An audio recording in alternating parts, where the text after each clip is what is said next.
least 20 boats of tourists who had gathered around an area to watch the shark work. And we had the shark on a huge 90-foot platform 30 feet underwater, and at the press of a hydraulic button and pulling a lever back, supposedly the shark comes shooting out of the water head first. And this has absolutely happened because David Brown and Dick Zanuck were there watching with me. The shark came up tail first. 50 years later, shocking behind-the-scenes photos reveal what really happened during filming and why this scene was too extreme, even for Hollywood's most famous monster movie. Producers Richard D. Zanuck and David Brown both came across Peter Benchley's unpublished book. Brown's wife, Helen, edited Cosmopolitan magazine, and he found the story mentioned in its book section. The two producers read the book in a single night. They couldn't put it down. The next day, they agreed it was the most thrilling story they had ever read. Without thinking twice, they bought the film rights. Later, Brown admitted that if they'd read the book more carefully, they might have seen how hard it would be to film. But their excitement won, and they jumped in head first. Universal Studios backed them up. They bought the rights to Jaws for $175,000 before the book was even published. It was a gamble, but it paid off. When the book came out in 1974, it became a massive bestseller, staying on the charts for nearly a year. Finding a director wasn't as easy. Steven Spielberg, just 26 years old, had worked with the producers on a small movie called The Sugarland Express. They thought he'd be perfect. Spielberg wasn't so sure. His earlier TV movie, Duel, was about a truck chasing a man, and Jaws felt similar to him. He worried about being labeled as someone who only made monster movies.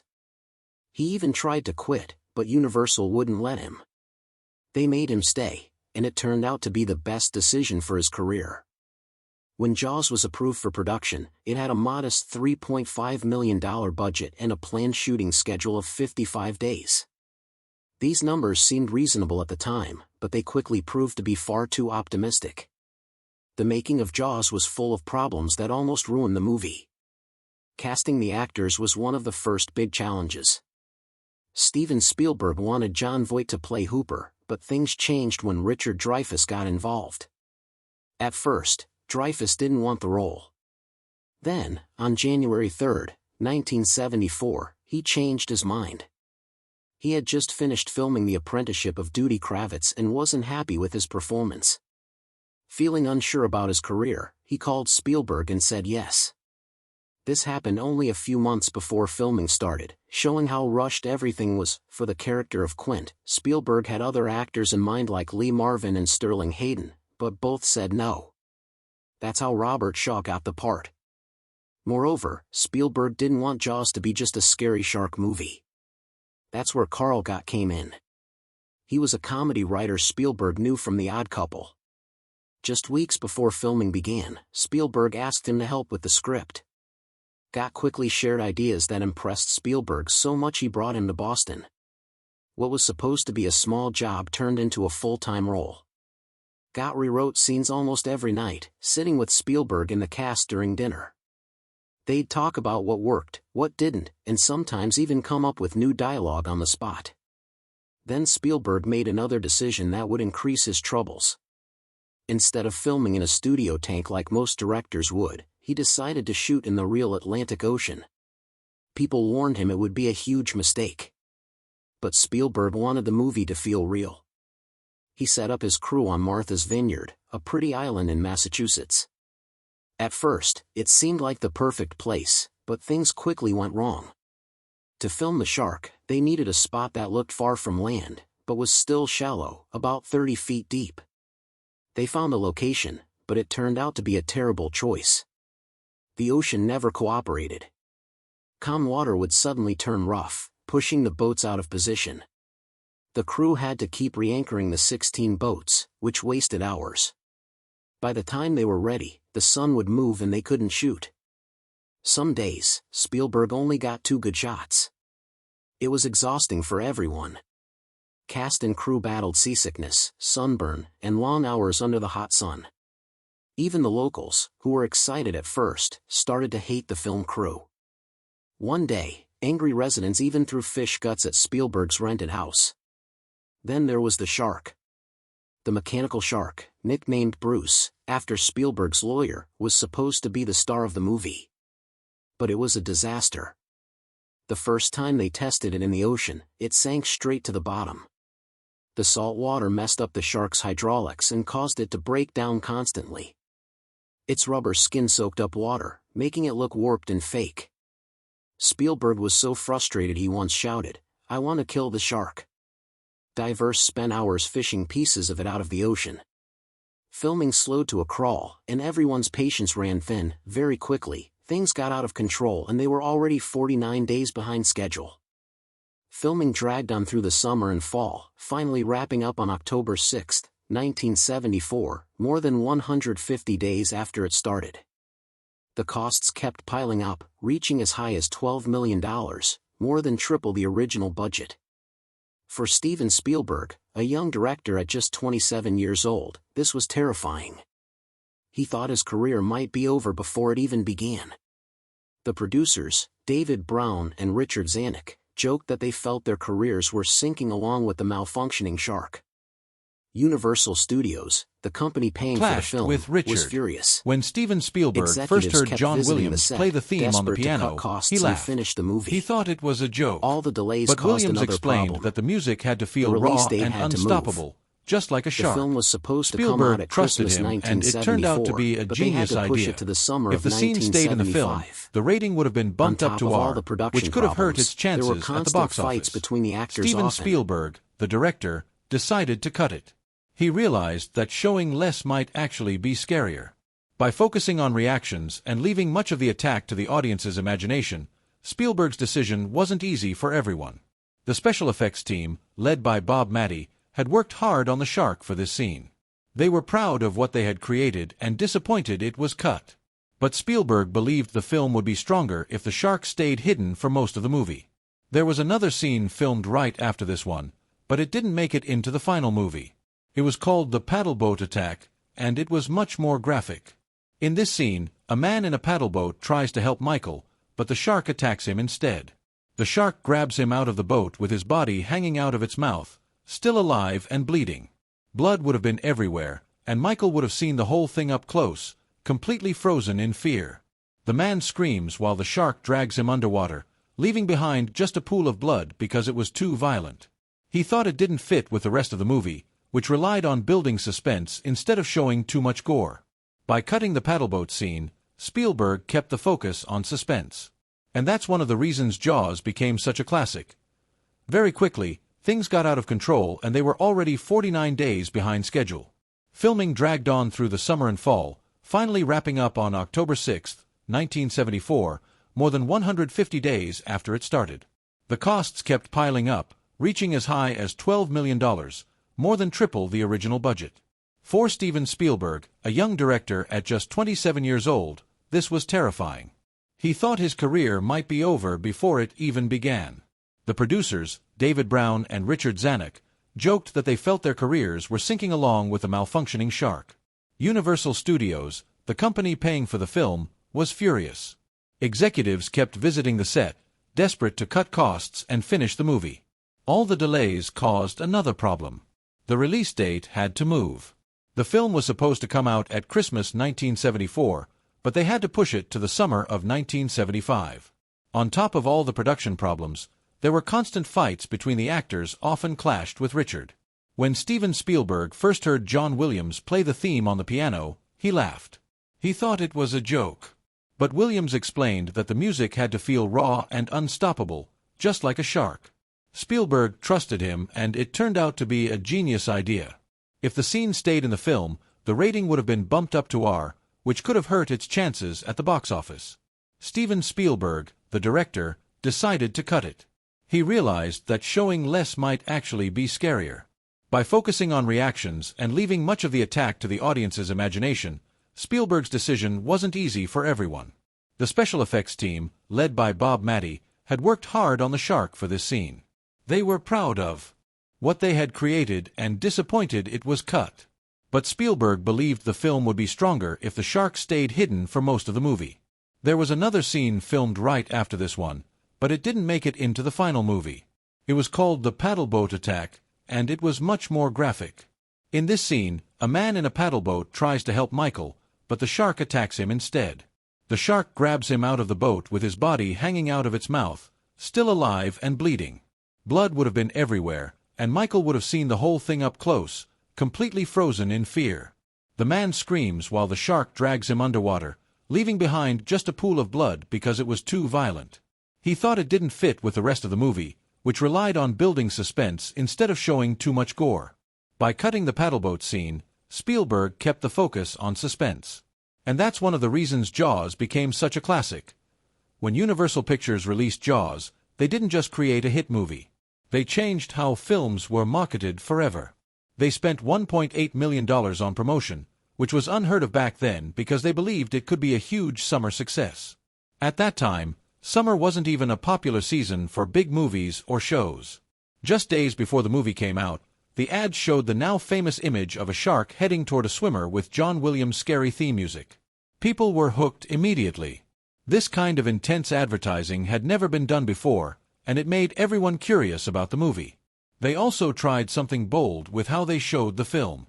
Usually studios would release movies in a few theaters first and then slowly expand to more, but Universal released Jaws in 464 theaters all at once on June 20, 1975.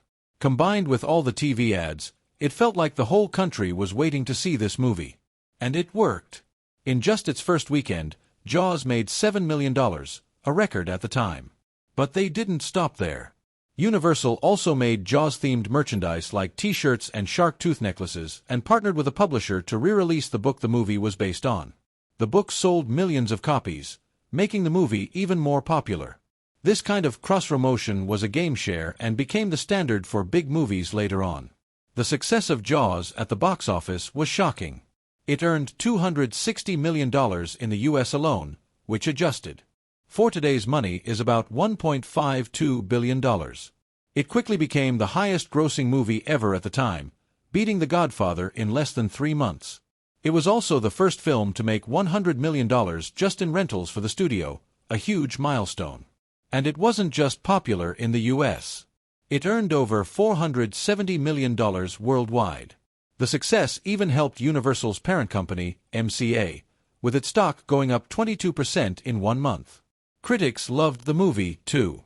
People praised Steven Spielberg's direction, the actors, and how the movie kept audiences on the edge of their seats.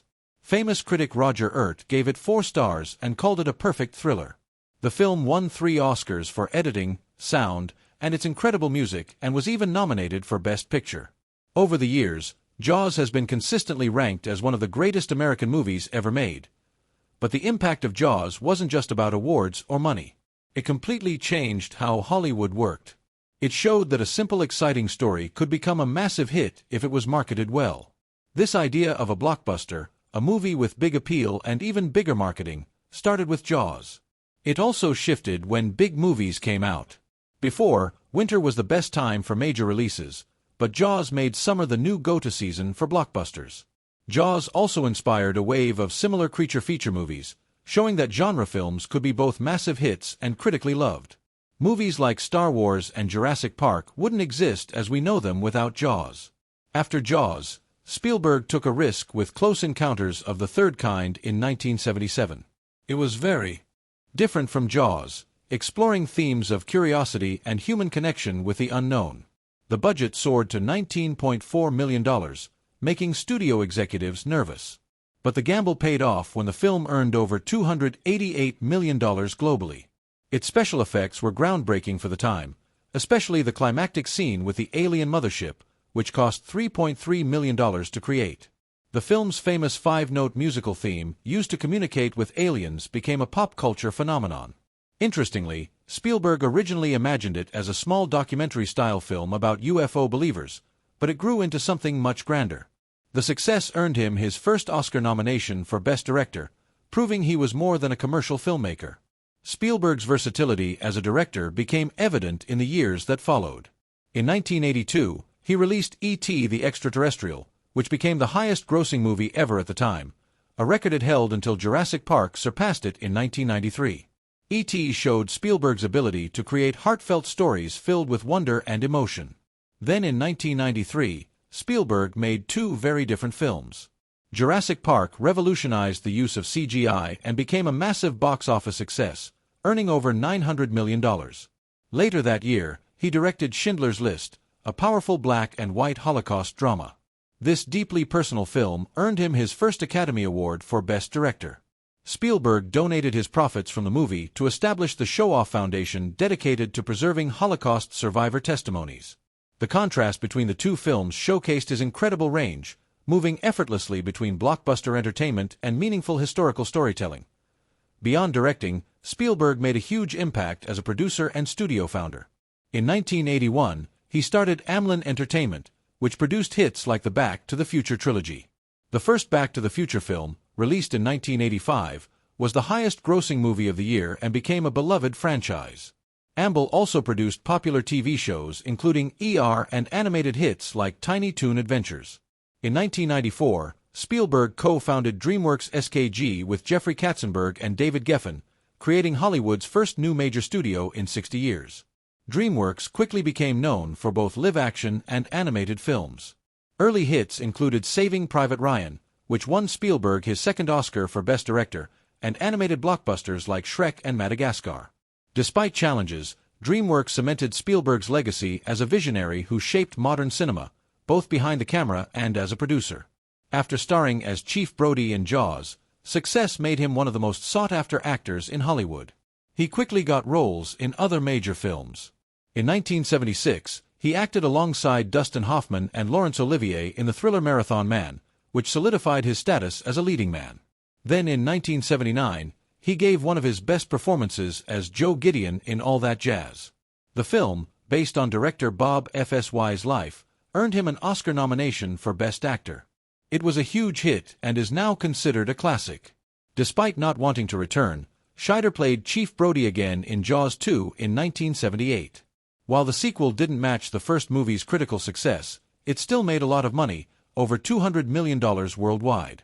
After that, he left the franchise for good. In the 1980s, Scheider kept choosing interesting roles. He starred in 2010, The Year We Make Contact, the sequel to 2001, A Space Odyssey, and in 52 Pickup, a gritty crime thriller. In the 1990s, he took on a new challenge by starring in the sci-fi TV series Sequest DSV, playing Captain Nathan Bridger on a futuristic submarine. He returned to the watered 3 seasons and gained a loyal fan base. Throughout his career, Scheider proved he wasn't just the guy from Jaws. He could do it all. Richard Dreyfuss also found major success after Jaws. In 1978, just 2 years later, he won an Oscar for The Goodbye Girl. At the time, he was the youngest person to win Best Actor. This role established him as one of a Golden Globe nomination. Dreyfuss also took on smaller but memorable roles. In Stand By Me, 1986, he played the narrator whose voice brought the film's emotional story to life. Then in 1989, while the movie got mixed reviews, it showed Dreyfuss' ability to handle a wide range of roles. In 1995, he earned another Oscar nomination for Mr. Holland's Opus, playing a passionate music teacher. The film was a hit and proved Dreyfuss's lasting appeal as an actor. Robert Shaw's story after Jaws is more bittersweet, showed his incredible talent. In 1976, he played the Sheriff of Nottingham in Robin and Marian alongside Sean Connery and Audrey Hepburn. The movie reimagined the later years of Robin Hood and received praise for its mature take on the classic story. In 1977, Shaw starred in 2 more major films. In Black Sunday, he played a Mossad agent trying to stop a terrorist attack at the Super Bowl. He also appeared in The Deep, another underwater thriller based on a novel by Jaws author Peter Benchley. The film was a hit, making $47 million and reinforcing Shaw's talent for intense roles. His final film, Force 10 from Navarone, was released after his death. Although he died before seeing the lasting legacy of Jaws, Robert Shaw's unforgettable performance as Quint remains one of the most iconic in film history. His portrayal of the rugged shark hunter, especially during the famous USS Indianapolis speech, continues to be praised as one of the greatest acting performances ever captured on screen. While Jaws launched or elevated the careers of nearly everyone involved, Shaw's work in the film ensured that his name would never be forgotten by movie audiences around the world. Even decades after its release, Jaws continues to influence filmmakers, writers, and audiences. Its groundbreaking blend of suspense, memorable characters, unforgettable music, and innovative marketing transformed the film industry forever. What began as a risky adaptation of an unpublished novel became the movie that created the modern summer blockbuster, changed Hollywood's business model, and established Steven Spielberg as one of the greatest directors of all time. More than 50 years later, Jaws remains a timeless classic, proving that sometimes what you don't see can be far more terrifying than what you do.